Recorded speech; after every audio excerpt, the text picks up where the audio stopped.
আপোনালোকৰ বাৰু ফুলকবি খাই আমনি লাগিছে নেকি? সেয়েহে সদায় খাই থকা বস্তু এটা অকণমান বেলেগ ধৰণে তৈয়াৰ কৰি খালে মুখতো বহুত টেষ্টি পোৱা যায় আৰু বহুত ভাল লাগে। সেয়েহে মই এটা ৰেচিপি তৈয়াৰ কৰিলোঁ আৰু আপোনালোকলৈ ভিডিঅ' আকাৰে আগবঢ়ালোঁ।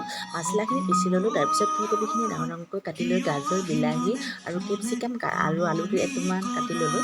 তাৰপিছত কেঁচা ধনিয়া, ইয়াত পিঁয়াজ, জলকীয়া সকলো ৰেডি ৰাখি মটৰখিনি গুচাই লৈ অলপ ধুই ল'লোঁ। ধুই লৈ মটৰখিনি ফ্ৰাই কৰি এক্সট্ৰাকৈ ৰাখিলোঁ। যিহেতু কোমল মটৰ হয়, ইয়াতে দি দিলে বেছিকৈ ভাগি যাব পাৰে, সেয়েহে ফ্ৰাই কৰি আগতীয়াকৈ ৰাখি থৈছোঁ।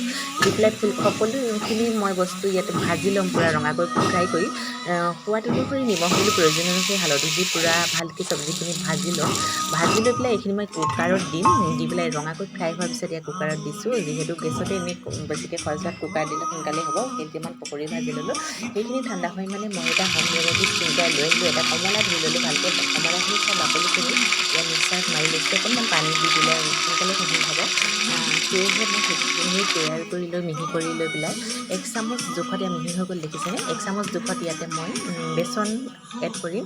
বেচনখিনি সৈতে ভালকৈ মিহি কৰি ইয়াতে এনেকৈ মিক্স আপ কৰি ল'ম। বেচনখিনি মিক্স হোৱালৈকে এনেকৈ লৰাই আছোঁ।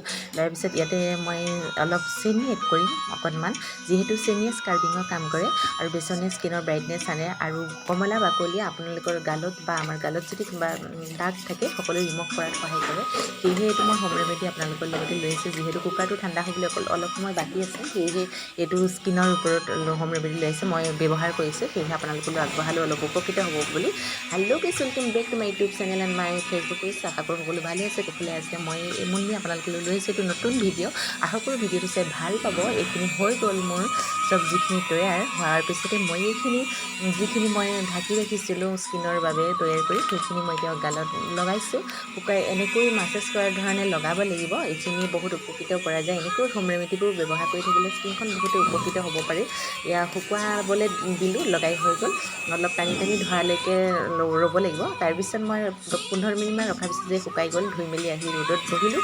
গতিকে স্কিনখন বহুত ভাল লাগিছে, চফ্ট আৰু কোমল লাগিছে। আশা কৰোঁ ভিডিঅ'টো চাই ভাল পালে। ভিডিঅ'টো শেষলৈকে চোৱাৰ বাবে ধন্যবাদ। Love you all.